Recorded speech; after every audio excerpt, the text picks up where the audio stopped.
Today's December 27th, 2024. It's still 2024.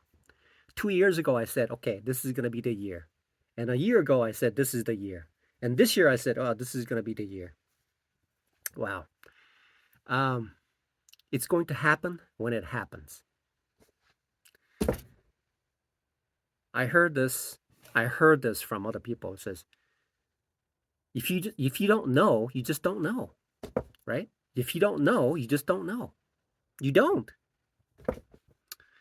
So, I was washing dishes today, and I thought to myself, I thought to myself, now I've I've made lots of trades. I made lots of trades and experienced the market, and the market, I've grasped onto the quite a few of the concept of the market now.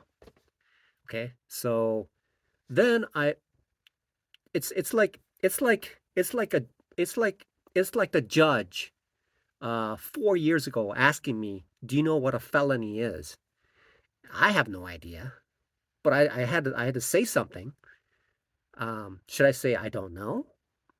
Of course I didn't know. I had no idea what a felony is. Uh, and I just had to tell the judge, I said, sure, yes. But I have no idea. I have no idea what it is. What I don't know, I don't know. It's as simple as that. So it seems like if the same judge asked me, do you know what the stock market is? But I would say to her, I do know what it is. Okay, I would like to say to her, to the judge, I would say, hey, I do know what a market is, but in fact, I really didn't. I don't know what the market is like.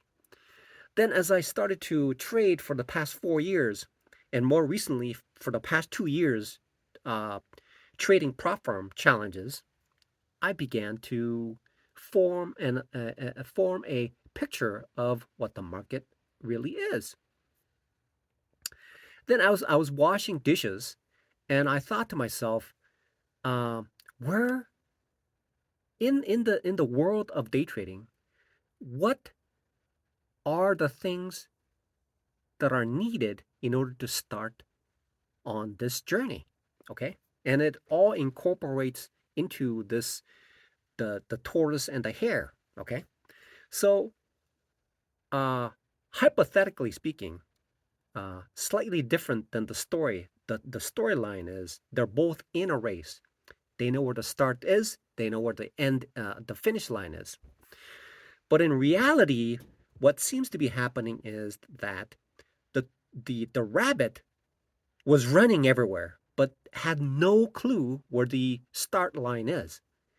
And so, uh, effectively, what happened was the tortoise knew where the start line was, and he was moving.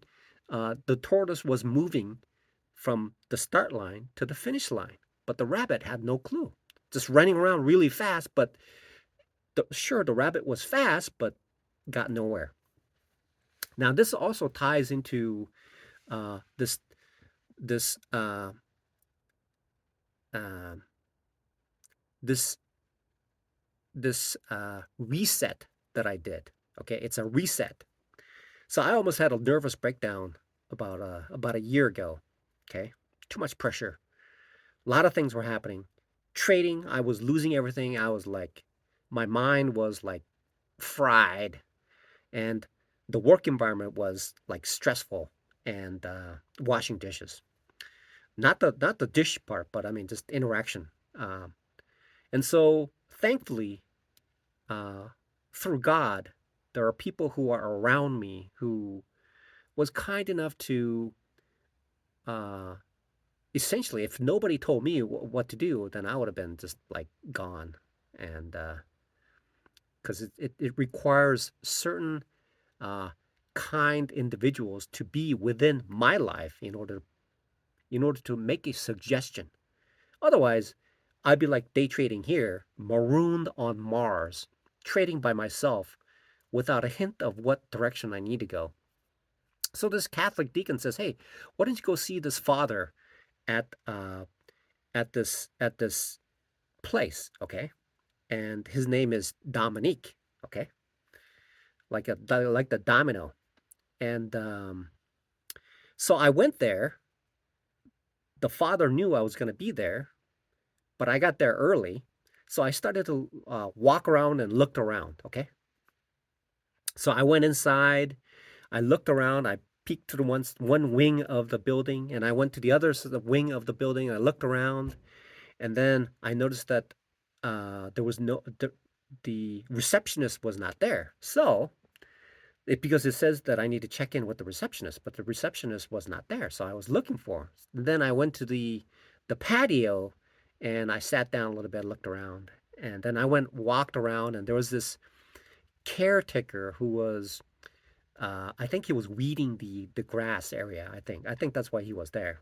And so I saw that person with the truck and all that stuff, and I looked to the other side of the compound, and there were like buildings apparently, homes.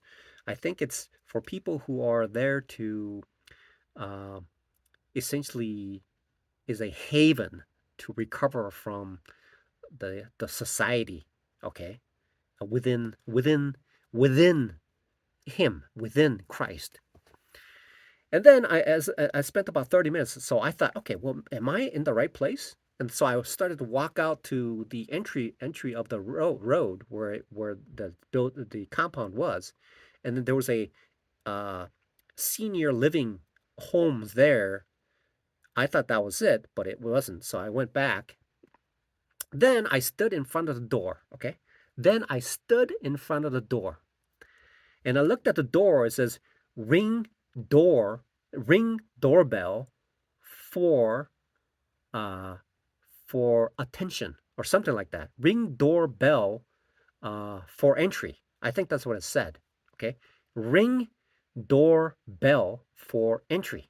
Okay, so as soon as I rang it, less than a minute, Father Dominique comes over, opens the door, and says, "Oh, you must be Key." So we had this session of resetting, and um, he told me to, if you think negative, there's infinite amount of negativity in the world. If you think positive, there's an infinite uh, a number of things that are positive. So in order for me to reset, I need to let go of the negativity and then look into the positive, look to the cross. And so that's called resetting. So at that moment, I realized, and I realized making that story fit into what I'm doing right now is like I've been running around like that rabbit. Okay, I've been running around like that rabbit. So essentially, that the tortoise and the hare story is essentially about a single person, and that's me. It's essentially what happens is when a seed is buried on the ground, roots comes out, and that's the hare. And then as understanding is achieved, then the plant shoots out of the ground and starts to blossom just like a tortoise, because it takes like years, hundreds of years in order for it, except for lodgepoles. Lodgepoles grow really fast. Okay, except for weeds, they grow really fast too. So it is essentially the hare and the tortoise is the same person, which is me. Initially, I've been running around doing so many things, like trading and trading and trading, losing everything that I had, uh, at the expense of using a computer that's nearly 10 years old, and a car that's nearly 10 years old. Uh, I mean, it's like, and I'm like aging for 4 years, running around trying to figure this out. And all I had to do was ring the doorbell to see where the start line is. So essentially, all these years that I've been running around busily doing things, it never occurred to me that the start line essentially is defeating the uh, addiction that comes with trading. The haze and the fogginess is brought upon by the subjectivity that is created by being addicted to day trading. Once that addiction is extinguished, then there is self control, there is clarity in making the connections and absorbing it into the conscious of the techniques that are needed, and also being able to handle something called the tilt, the FOMO, and all that good stuff. So essentially, I've been running around like the hare for the past 2 years, surrounding this journey towards going to the finish line of the prop firm. Essentially, for 2 years, I've been running around, spending all these resources. My ankle starts to hurt, my knee starts to hurt, and it just turned out that the starting line of this journey starts once I defeat, once I become conscious that I am addicted to day trading. Once I become aware that I'm addicted to day trading, then I'm able to identify my actions on a moment by moment basis so that I can do the right things and associate what I see as, that's what it is. That's what I'm doing. I see it. That's called addiction. That's that is the tendency that I have, and I need to control it. And it can erupt at any moment. And so essentially I thought to myself, the start line on this journey of being a day trader is recognition of being addicted to the market. And then that's when the start line appears. The start line appears like that doorbell at that compound. I was inside, outside, uh, into the streets, looked everywhere, but the the entry point is that doorbell. Ring the doorbell. Okay, ring the doorbell for entry. Ring the doorbell for entry, and that spending 30 minutes running, walking around, looking around is essentially the same thing as me running around, walking around, spending all this money for the past 2 years. Okay, and somehow miraculously, I don't know what happened, but something happened that allowed me to make that connection. I don't know how that happened. I don't know. I don't know where it came from, but I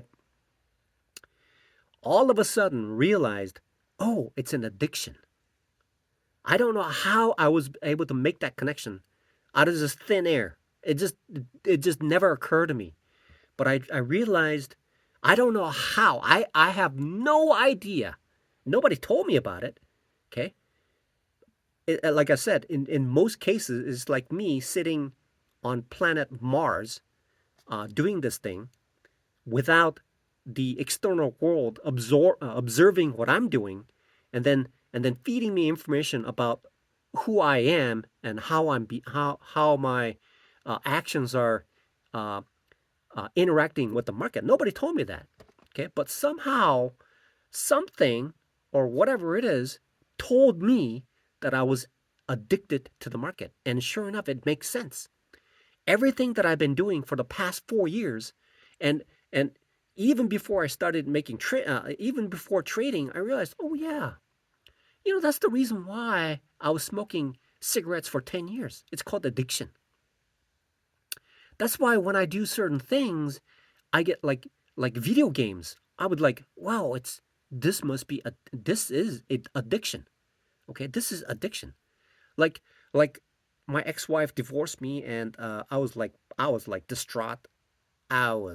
I can't sleep. I can and For years I was like suffering, and and I lost my job at Microchip, and after that I can hold down a job, and so there was this bond uh, that that said that I had to pay back child support, and so I had to turn myself in because there was a warrant.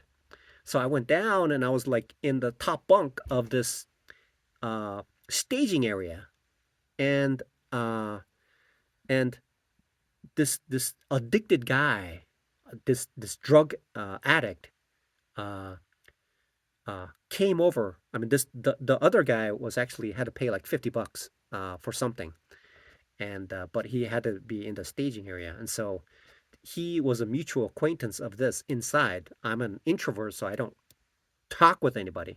So he steps up.